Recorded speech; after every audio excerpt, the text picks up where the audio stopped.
Good day, traders. Stacey, Burke, 1 minute mindset resets, always longer than a minute. Questions this week, a lot of great questions. Today we're talking about focusing on mastering the trade itself. We have a lot of traders messaging, asking me about, do I hold on to trades? How do I manage trades? How much money a day should I be making? Little things like that. And if you're focusing on P&L, inevitably that will possibly become a recipe for disaster, because you're focusing on the dollar and cents amount as opposed to the whole process, the trade management, the expertise of identifying the best setups out of the instruments that you're trading in the session that you're trading. So there's a lot of variables that you'll come across in terms of monitoring your own behavior, your own psychology, holding on for more greed to make more when you've had a good run, the discipline to walk away and lock in the profits on a day and not go back to the screen. Another trader messaged me, had probably his biggest day, and then went back later and gave it all back plus more. And I've done that in the past. Everybody who's traded has done that. I've held on to some very large winners and ended up losing money on the day. So there's all these things that you need to constantly be working on, because on any given day you can go into tilt. And it takes, I talk about being prepared when you come to the screen. I emphasize that over and over again, because there are so many little things that can trigger you. You have to understand what your triggers are. You might need to change your routine in order to ensure that you don't get triggered. I talk about going to the gym in the morning. I take my daughter, go and have a great workout. We got a great gym here. And there isn't a day that New York hasn't given a decent trade.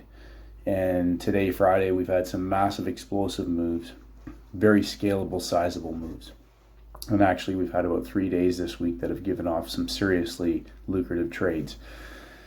So you can't get caught into thinking about making a certain amount of money. You have to master the expertise of identifying your setup on the day. What type of setup is it? The time decay factor.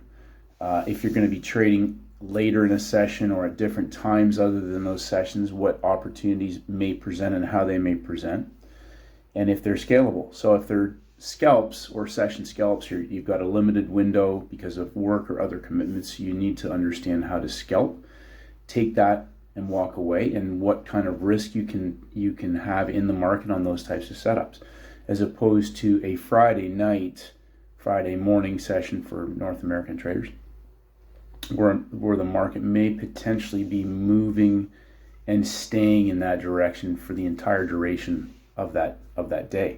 So traders are looking to counter trend today possibly, and we may just see these fade off and close into the extremes on most of the instruments. So focusing on P&L will distract you from executing flawlessly your best setups. And if you don't know what the best setups are, like I had another trader message me saying he's frustrated, he keeps taking trades and losing, and that takes another trade and loses, another trade and loses, all in one session. And I'm thinking, well, what exactly are you doing in that session? Because I'm only going and looking for one or two really good trades. Typically they should be, I should be done in an hour.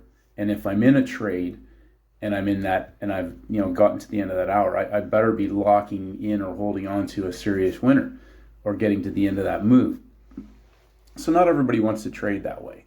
There are days where I'll end up trading at the end of the 12 candle window, because the 3 hour window is moving, but it's building up order flow for the larger trend trade back through the entire session.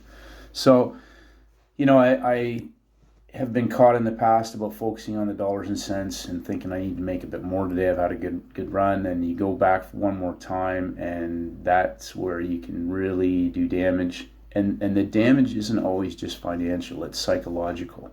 The psychological aspect, as I've talked about over and over again, is when you get beaten down so many times, and eventually you just can't come back. You just cannot get out of that pit, and you don't want to go there. So little wins on the board, keep growing them. Those little wins turn into bigger wins, and psychologically you start to build up momentum. It's the little subtle breaking of rules where you start to get some runs, you get overconfident, you break the rules a little bit, and then they break them a little bit more, and then you take a big massive loss because you've broken some serious rules, and then you start all over again, and that gets harder and harder to do. So as I talk about, when you start to see the same things over and over again, you realize you don't need to do anything stupid. You just need to master those setups, and then just be patient and grow them up in size. Wait for the simple setup. Stick to a timing window, because the timing window repeats over and over and over again. And just keep it low stress. Keep it simple. Get it to the size where it's consistent and it's outweighing anything that you could be earning at your job, even if you're making significant professional types of income or skilled trades, whatever they may be, because the market literally is limitless in terms of what you can generate. So keep it simple, traders. Don't focus on P&L. Focus on mastering your skill set. Have a great weekend, and may the markets go with you.